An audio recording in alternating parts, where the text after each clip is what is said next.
I'm not here to say don't sign to an agency. Yeah. But I'm also here to give you another option. Okay. Right? If you're going to sign with the agency, this is what you have to deal with. Read your contracts, know how to negotiate with them, right? If you don't want to go that route, start with a DBA, then you do an LLC. Okay. Become your own business.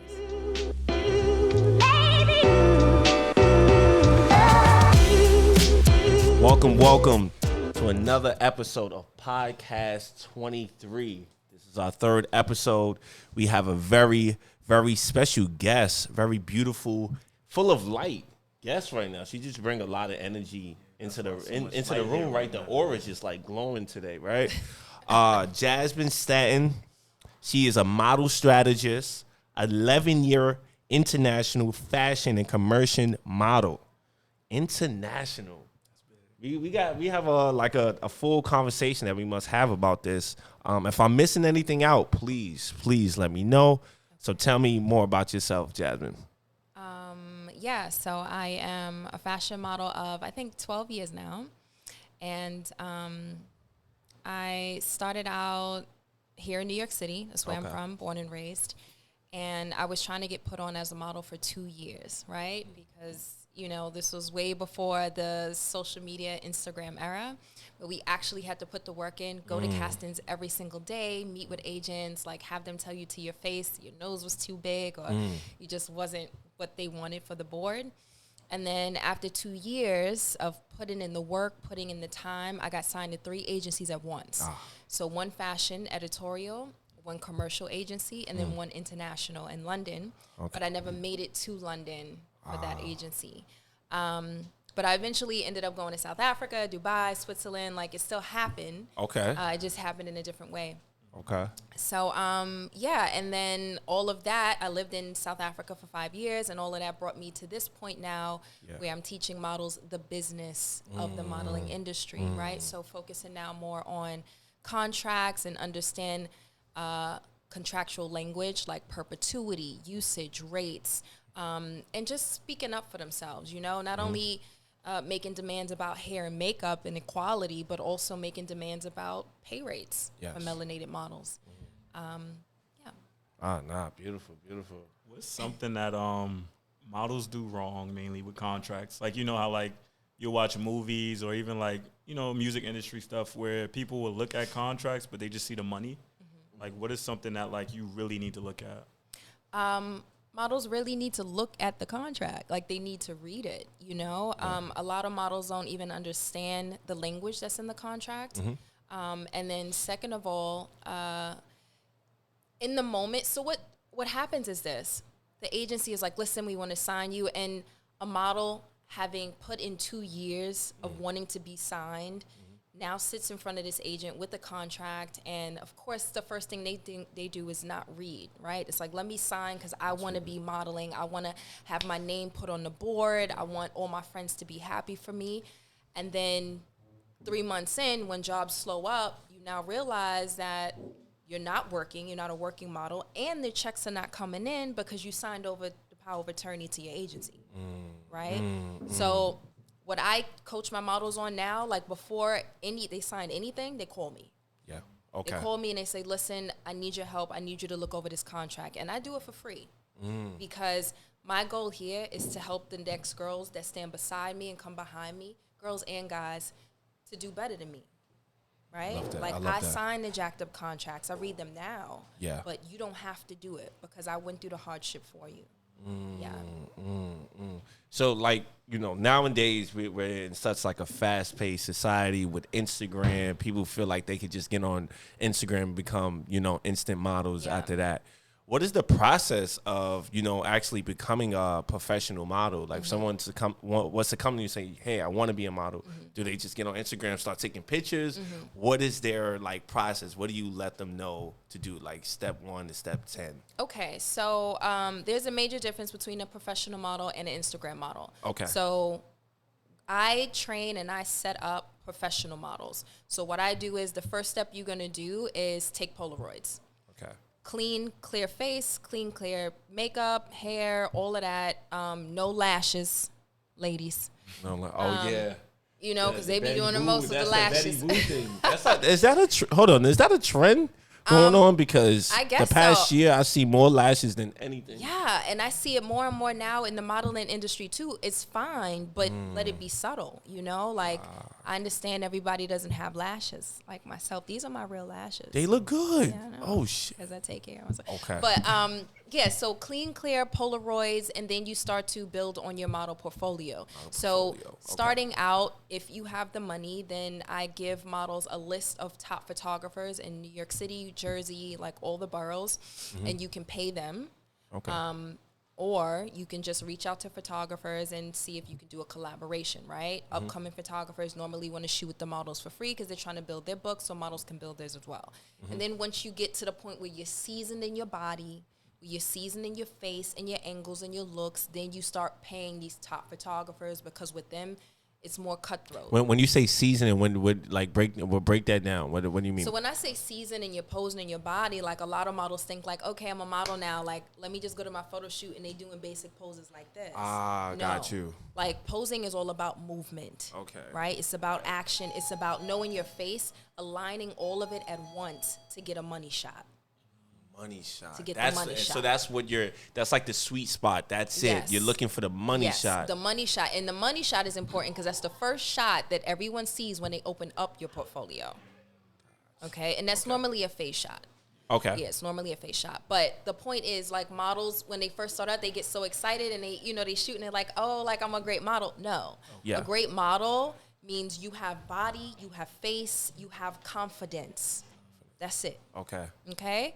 So, yeah, Polaroids, you start to build on your portfolio, and then that's it. And then you can start branching out to different agencies and see if you could get signed. And does, like, figure matter? Because I know some people say, like, you have to be a certain height, a certain weight. Like, does all those things matter? That's the beautiful part about this time because it doesn't matter right now. So, and everything comes in seasons, right? Yeah. So, right now we're moving out of the plus size curve girl season, and we're moving back into straight girls, which is my size. And that's normal for the industry, you know, like everything circles and cycles around. But it's a beautiful time. I mean, I have a model, she's like, 5'4", she has gaps, she has a short buzz cut, but she's beautiful.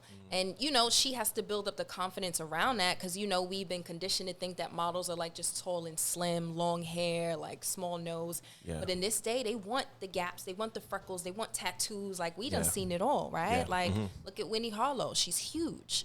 So, you know, I tell models, like, as long as you have the confidence and the consistency and you willing to work, because a lot of models don't want to put the work in now. You know, a lot of models think like, oh, you know, I've been taking pictures and nobody's getting back to me.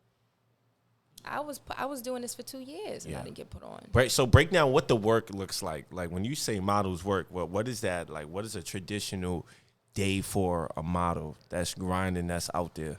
Okay. She's taking care of her body. She's exercising every day. She eating right, making sure her skin is on glow underneath the makeup, making sure her hair is on glow underneath the wigs.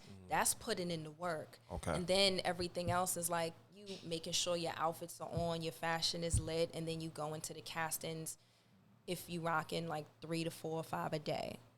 Yeah. But for me, putting in the work is taking care of everything underneath and doing the inner work and building the confidence. Because I know girls that are absolutely stunning on the outside, but they have no confidence, so they don't work. And I know girls that may not be considered like the ideal model look, but their confidence is on 1,000 and they book everything.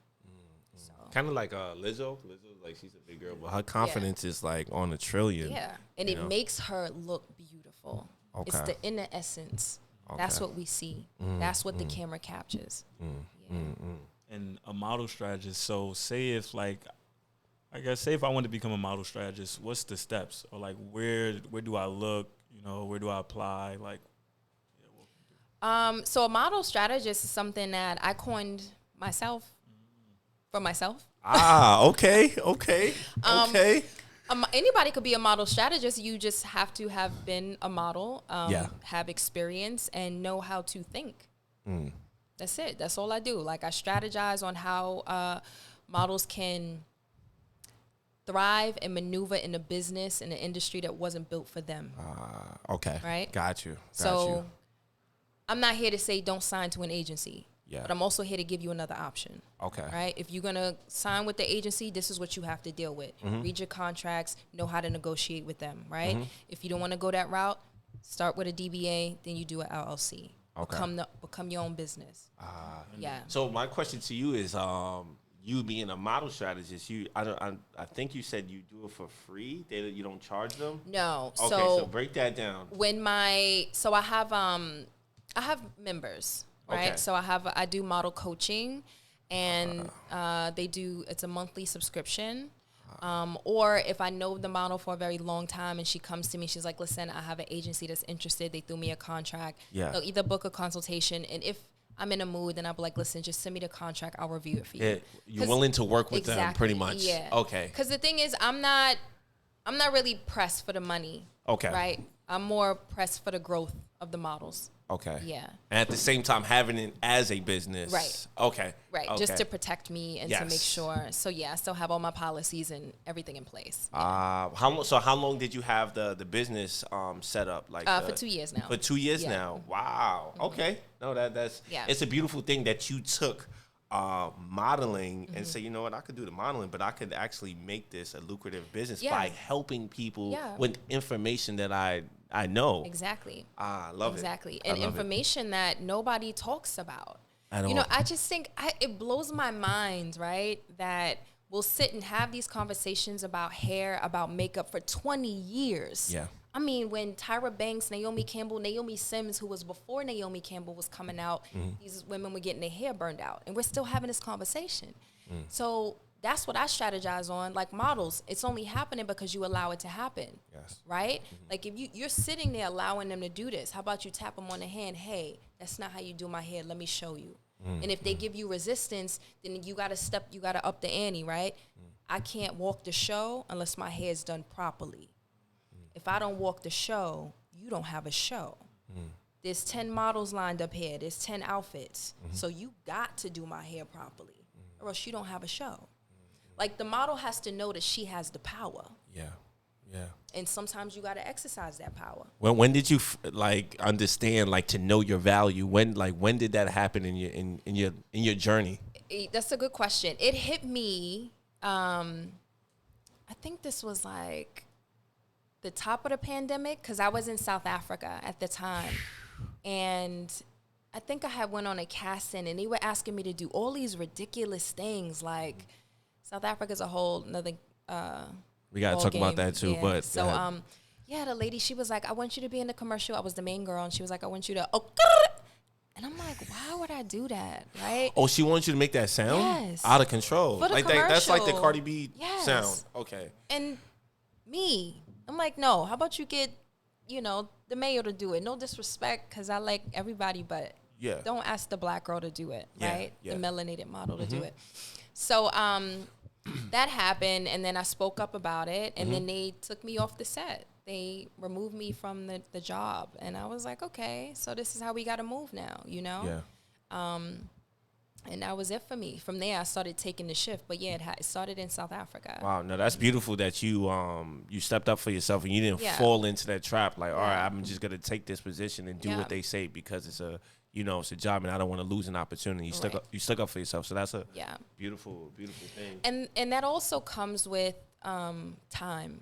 It comes with experience. It comes with a knowing of who I am as a woman, as a model.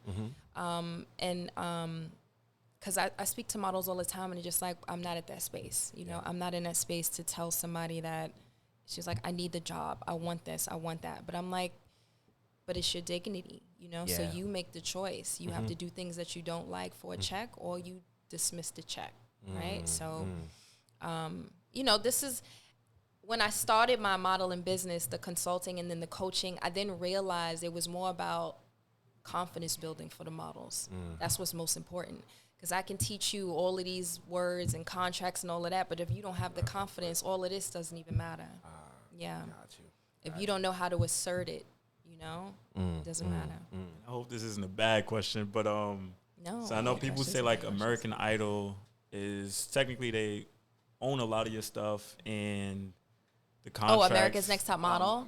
I'm saying American Idol actually. So I'm saying, is it similar to American Idol, like America's Next Top Model in that way, like with the contracts? I don't know. I had a friend. I met her in South Africa too. Shout out to Rayleigh Lewis.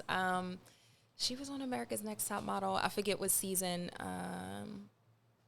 They sign you into a contract, and basically they own the rights to everything. Right, they pay them a stipend, I believe. Don't quote me because I'm not really sure. And then they have full control. I don't know how American Idol works, but I'm assuming that's how the shows are, because they just want full ownership of everything, so they can do whatever they want with the footage. But yeah, that's how it operates with the agencies as well, right? So when you sign that contract, you give them power of attorney, which means they have full control of everything, right? They can sign on your behalf. That means residuals are not coming to you. They're going to them. And this is why models are underpaid. They lack money. Yes. Okay. I'm not going to call them, I ain't going to say the B word, but they lack money because you're getting the checks, but the agencies are taking the checks. So most of these models are going through agencies. Yes. Okay. Yeah. So there's no independent way of... Yes, by creating a DBA or an LLC and becoming the business yourself, which means now you write your own contracts. Now you create your own invoices. And this is what I advocate for. This is what I did, right? Okay. I had an experience with an agency, and they weren't trying to make shifts for my career. So I said, okay, that's fine. We'll exit out the contract. And then I was like, well, I know exactly what they do, so let me do that. Yeah. And that's just how it was. The clients that I had with them, they wanted to stick with me. So that's how I got my first clients. Yeah, I became the LLC for that reason. Not even to start the modeling business, but for that reason, to get my own clients. And then I started to create my own invoices, like do my own receipts, the same way that the agency did, right? How was that feeling of, like, you know, bringing back your independency? Nothing but empowerment and liberation. It was beautiful, right? Because now there's no middleman. Nobody's getting 20%. Like, the checks are coming straight to me, right? So you're booking Muva as the model, but you're paying my company. Yeah. So it's a win-win for me all around. And this is what I try to teach the models. Like, the independent route is the best route, right? Especially with social media, because the clients are not even going to the agencies anymore. They're going direct to the model. So now you could set the price, you could set the rate to whatever you want and get the whole bag. Nobody's taking 20%. Got you.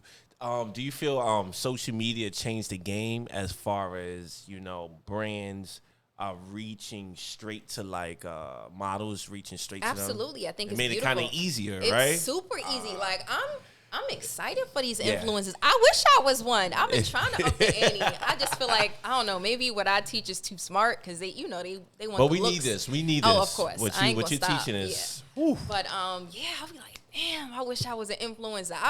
I would be getting the big checks. Like, that's the thing.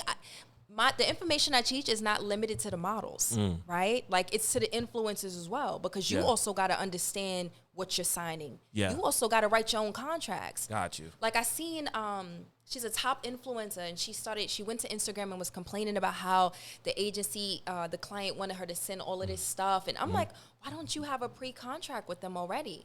Listen, I'll provide this for you. You watermark the footage so they can't use it. Show them what you can produce for them.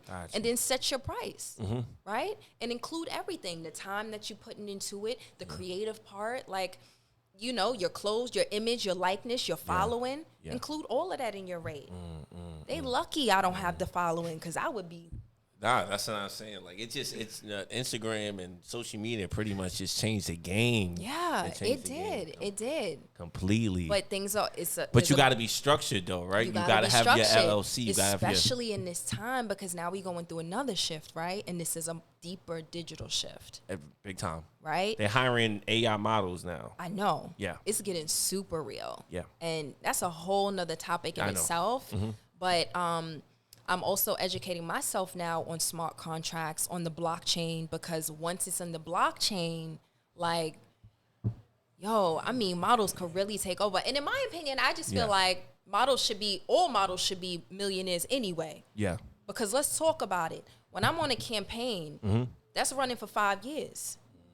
you guys, most likely, if it's a good campaign, you're going to want to renew it for another year, another 2 years. That's more usage. That's more residuals. Yeah. But the models are not seeing the checks. So because every they time signed like a up. brand plays a commercial, they're not seeing, these models are not seeing these checks all the time. Because they, damn. To start though, doesn't that help you like gain like notice from everybody, and then you can like really, really get into the money part? Yeah, I mean, yeah, but we in a different time now. You gotta go get your bag. Right. Like I could get notice on Instagram. Like if I'm on a campaign for you, Sephora or Fenty or whoever, not saying that they do any funny business. I'm just saying like, pay me. Yeah. You got the bread. Yeah. Okay. Do you suggest to your clients an upfront or like a residual? Like, what do you suggest to them when they're like negotiating their contracts on getting paid? No. So with the modeling, I just negotiate. I tell them to negotiate what's best for them. Right. Okay. Meaning like, you should not be waiting over 30 days to get paid. Okay. Period. Right. Okay. If you can negotiate like a 15 days, that's great too. Right.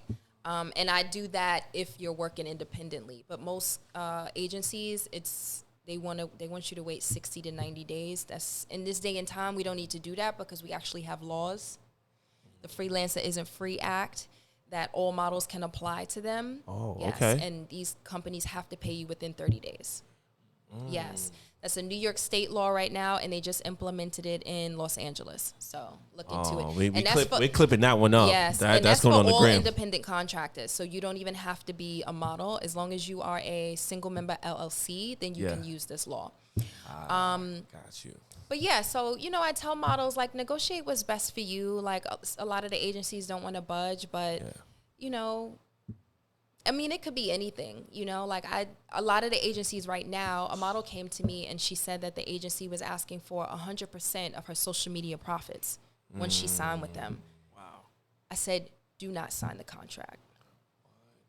100%? She asked me for my opinion, so I said, don't sign the contract. Yeah. That's insane. But the reason why they're doing it is because they know that the shift is going on digitally.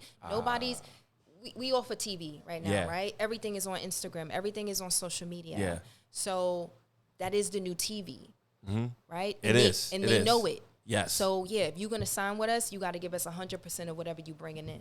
Or 50% of whatever you're bringing in. So that's something I tell them negotiate. Okay. If you really want to sign with this agency, listen, tell them you give them 20%. If they are connecting you with the client. If they're not connecting you with the client, they get nothing. Like, because what value are you actually bringing to me? You know what I mean? Like, I'm the one creating the content. I'm the one pulling in the clients. Like, I have this following because of me, not because of you, and you want to take 50%? Why? That's why I call myself a model strategist, right? So it's just about thinking about these things on a deeper level. Yeah. No, this... She mentioned something on social media. It's about, like, photographers, like, with buying photos, if you can speak on that. Because a lot of us think, we just buy the photo, we have it.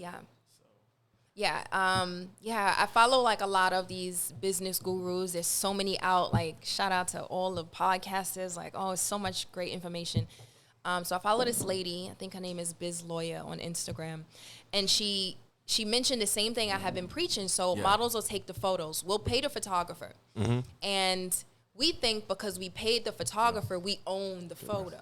We own the rights to the photo. We own the image. Have the image, but the rights is for the photographer that took it. Exactly. Okay. So this is why I tell models now, you need a contract. You need a contractual. If you don't want to use the word contract, you have a written agreement between you and the photographer before you shoot on what's the usage rights. Okay. Who has the ownership rights? So I always tell the model, negotiate 51%. First, he let him take 49 because if you can have full control, then have full control. 51% full control. Okay. But you can stretch it too if you want 70%, 30%. Like some photographers are easy, some photographers really don't. They're not trippy, and then some photographers are like, I want 100%. And this is important now because we have NFTs. Yes. So you have photographers who are making bank off of these models, taking photos of them and then making it NFTs, which is in perpetuity. So now they're making money for the rest of their lives and the models are not getting anything. So basically the photographers will be doing the same exact thing that the agencies have been doing. So everybody gets a contract. So this digital game is changing, right? And it's moving quite fast. Moving super fast. And so models have to understand the foundation and get the business right. They got to get their affairs in order. Gotcha. How serious is that though? Like, say if one of my friends is a photographer, I'm like, yo, can you take my pictures for me? I'm trying to build my portfolio. Yeah. Should I like speak to him about that, or is it just like you my friend? Like, well, that's different. Like, you know, if you guys are just like taking photos, building something, you know, from the beginning, that's okay. Yeah. But if you're reaching out to a photographer and you're doing a collaborative effort, you have to protect yourself. Yeah. Everything is about protection. Yeah. Protect your IP, your intellectual property. Intellectual property covers your likeness. It covers your image. It covers your name. Did you go to business school? No, I'm just smart. Child, I'm an 'cause you on a Aquarius. roll. We smart. So, what research? What books were you reading? Books? Were you watching YouTube channels? Do you have a mentor to obtain all this knowledge? Because this is not knowledge that's just out there like that. Like, you got to go get this. It comes from my experience. It comes from me just absorbing everything that I went through, and just. I follow a lot of people on Instagram. I'm just drawn and attracted to smart people. People who have something to say. People who have a purpose. You know, who know their purpose and live in it and are authentic to that. For the last 5 years, I've been praying to God every single night, no lie, for a mentor. And I just feel like when it's time for me to have one, I'll have one. Yeah. But in the meantime, I was following, what's my lady's name? Lisa Nichols. Man, Heard her name. Oh, man, she's deep. Yeah. She's deep. Okay. So I get a lot of my business knowledge, negotiation knowledge from her. Yeah. But outside of that, like, I think.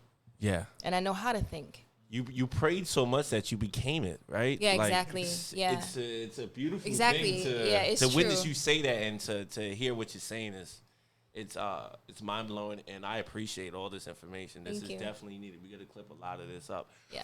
There was something you said earlier. You said inner work, right? Yeah.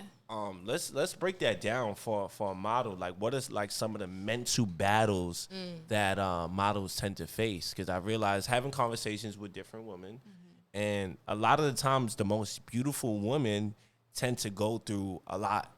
From my personal experience, I don't know about the other fellas in the room.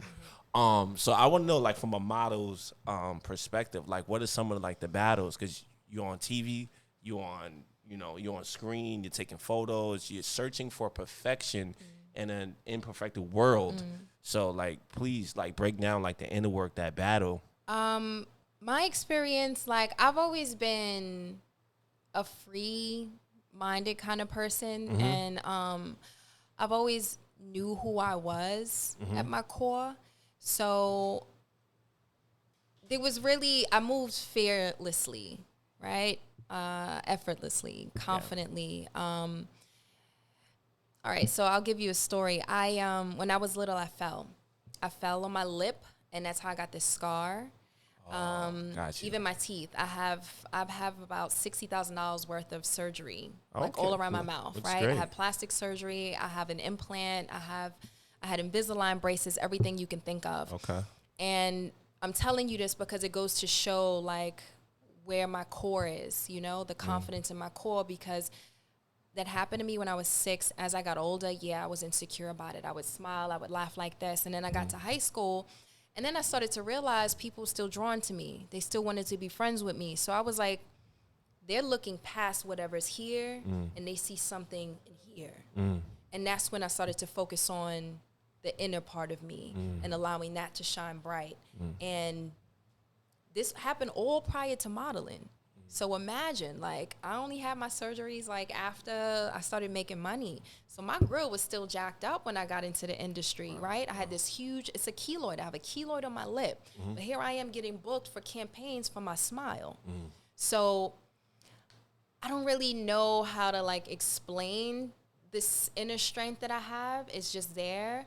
And I have enough to pour into other people. That's how great it is. So that's how I know what I'm doing is what I'm supposed to be doing and my purpose. Because for me to come through something so traumatic and still have enough to pour out to others to help them build their confidence, then that's just what it is. Nice. Yeah. Beautiful. Your aura just, it glows. Thank it glows. you. Thank you. Something I want to ask you: who was your role models growing up, and was it a model that, not to say like you copied their style, but like you looked to them more so? So let's talk about it. I went to school for news broadcasting. I wanted to be Brenda Blackman from New PN9 News, and I wanted to be Oprah's protege. I said, when I get older, I'm going to have my own talk show, and Oprah's going to take me underneath her wing, and it's done, right? Okay. And then I was interning at the Rachel Ray Show my last year in college, and it didn't happen. And I was like, God, because this was supposed to be my moment. Because I was willing to work my way up through the system. He had a different plan. So that's when I said, how can I still be with cameras, right? I started to model. So I was like, all right, I'll get in front of the camera, learn all I need to learn, and then do what I need to do. So my role models initially were Brenda Blackman, Oprah Winfrey, and then when I got into modeling, talking about confidence, right?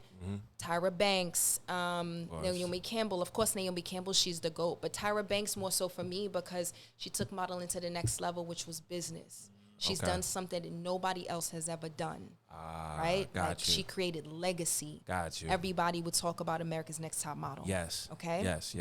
I went out for the show. I didn't make it because they put a scar on my lip or whatever. Oh, you. Yeah, I actually went, when they first started taping the show, I went, me and my cousin, and I made it to it's about 3 or 4 rounds at that time. Yeah. And they give you a sheet and they grade you. Yeah. So on the looks, it said, I think personality, it said A+. Looks, it said B. And then the notes, it said scar on lip. Oh. Yeah. Wow.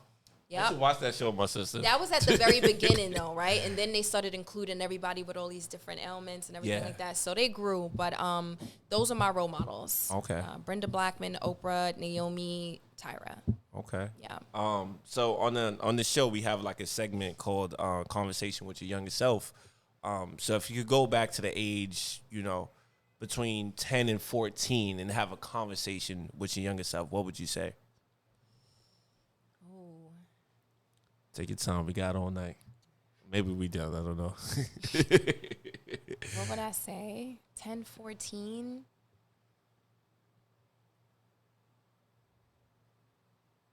I don't know. I think I'm going to flip it. I think Talk to me. I would go back in that time. Who I am now, I would go back in that time, but I would want the 10 to 14-year-old to tell me to just be as free as I was at 10 or 14. Yeah. Child. Yeah. Be as carefree as I was at that age. Because being a kid, you're kind of like, you're more free. Exactly. You have the imagination. Exactly. And I had such an amazing, shout out to my parents. I had such an amazing upbringing. You're talking about clean upbringing. I had soul family around me. From my mom's friends, natural women. My dad's friends, solid, real men. My dad's friend would always rock him to us. He was obsessed. Legend. So, all of this contributes to my thought process, to my spirit, to the strength that I have, to the looks, to how I carry myself. Yeah, I would tell the 10 to 14-year-old would have to give me advice at this age. Yeah. That was a great one. Yeah. Got son Ziggy. I'm taking it to fashion. He's a model too. You see him? Come on, model. Yeah, fresh, I see your name chain, turtleneck. Clean cut. I always Always. say, you see a guy with a turtleneck, he know. If you know. But what time period do you wish you were your age now in? If you can go to a different time period and do what you do now or pursue a different career, which time period would you be like, I wish I lived in? I would say it's the era that I grew up with, but I would have liked to be grown in that era. So that would be the era with Nas, Lauryn Hill. The golden era. age. Yeah, that era. I think KRS-One was a little bit before them, but definitely that era along that. Yeah, that's the 90s. Yeah. 90s, early 2000s. Yeah, maybe Yeah. It's the year I was born. So I would want to be grown during that era. So that was 88. 88, okay. Yeah, Okay. Yeah, Enjoy I that think music and everything. absolutely. I think I think if I had that kind of head start, yeah, Okay. it would be a good thing. Okay. So Jasmine, first of all, I want to thank you. I feel like we need to do like a part 2 to this. This was just going more in detail. Yes. You're like full of knowledge and Thank light you. and good energy, Thank and you. what you're doing for young women. It's a Thank you. beautiful thing, and we're living in a time where we need to structure ourselves correctly, especially on the business side, because too many of us get walking all over, without having the protection of an LLC and knowing our business. So I just want to say, thank you, and you're doing the right work for us right now. Thank you. Can I add something? Talk to me. You had mentioned, you had asked me a question earlier about the confidence or how I got to that point. I am a deeply rooted spiritual person. So I do a lot of spiritual work, right? So it is about, some people call it self-care. I call it spiritual work. So I take my baths. I take my time to myself. Like, I do my enjoyment. I love roller skating. It's me in the skates. It's me just being free. These things matter. But also for the models, manifestation, setting the intention, believing, knowing that this is for you, right? You got to sit down with yourself and say, all right, am I willing to do whatever it takes to get to this point, no matter the time, right? And then you have to put that intention out there, and you got to know it. So I teach my models, even in the model coaching, we do a lot of scripting. That's the first assignment that I give them. Like, what's your intention for this? Do you want to be a top international model in Paris, in New York? Give me the details. And you're going to write that 250 times. And that's due next week.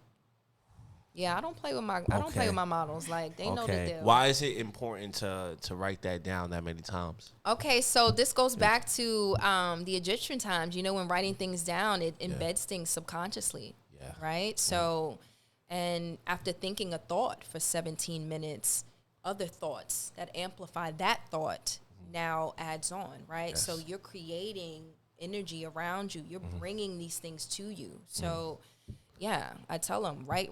And I've been writing all my life, so a book will be coming eventually. Ooh, are we on the road? Yeah, a book will be coming eventually. Definitely a part 2 to this. Yes, because we didn't even talk about a model series. Yeah. Oh, a model series. Go ahead. Yeah, so a model series. Don't stop now. Keep going. A model series is basically what it's the nonprofit organization that I'm going to start, right? Okay. Because my model for models is this. My motto for models is this. Yeah. Models shouldn't have to pay for anything, period. That's just it, right? Like, we go into the bars. You guys want us to come in with the promoters because you know what we look like. You know what we bring. The guys want to see pretty women at the bars. That's just it. We make everything look better. We are the creme de la creme. So I want to give them that. I want to treat them that way as well, right? Like, I do it because I got to run a business and I got to sustain, but I do think that this information that I'm giving out should be for free, right? And if I'm going to give it for free, then I'm going to tax the people who haven't been paying us. Yeah. So, yes, these fashion houses can donate, right? And I'll put these donations into growing the models. Okay. Yeah.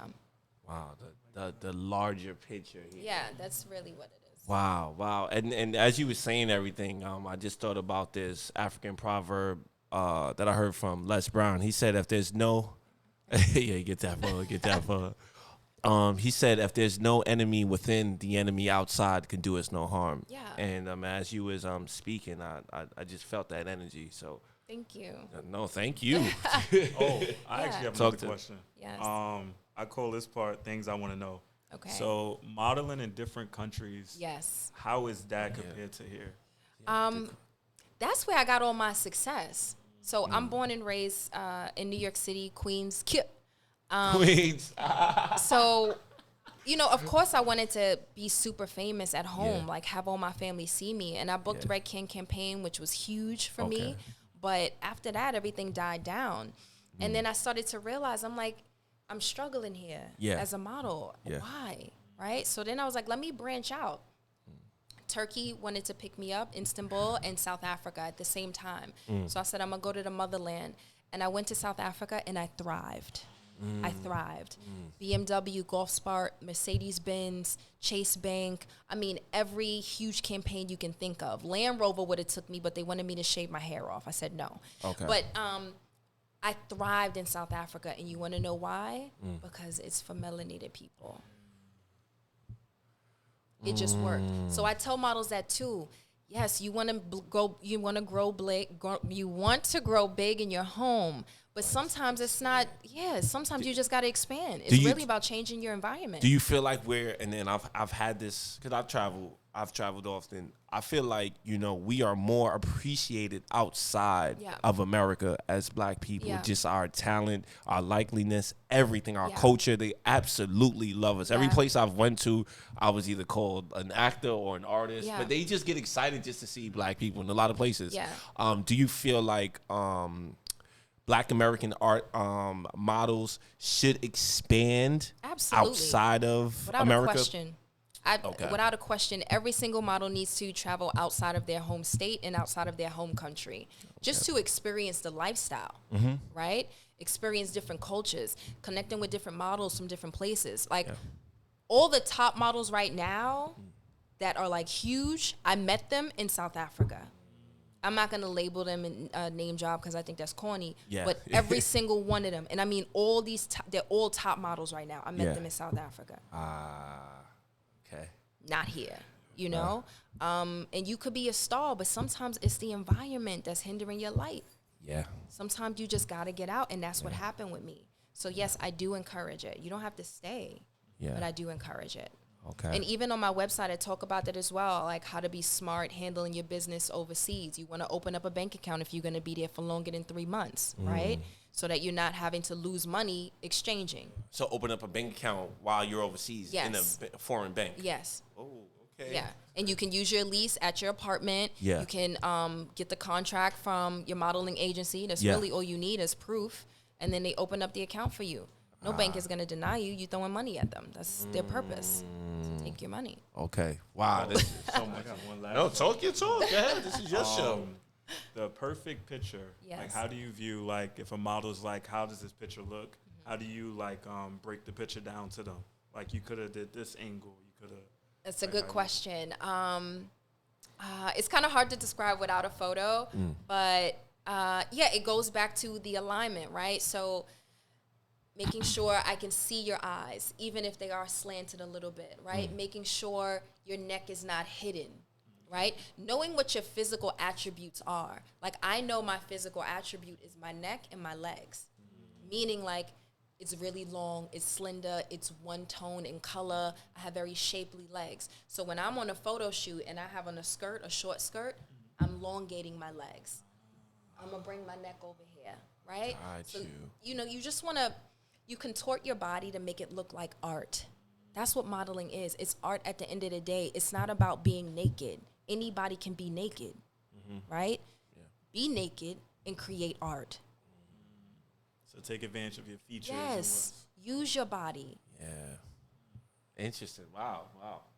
That was good. Is there anything you want to plug in as far as websites?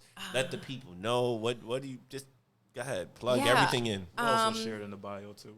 So I have halted my model coaching program because I'm working on a very big project for all models. But I am still giving model consultations. So you can go to the link on my Instagram, which is instagram.com/Muva, MUVA Mentor, Muva Mentor. And my link tree is in there. Okay. Well, this was another episode of Podcast 23. I feel like we sparked a lot of brains in this one. We're going to have to run this back. Thank you for coming in, all right? Thank you, guys. All right, y'all.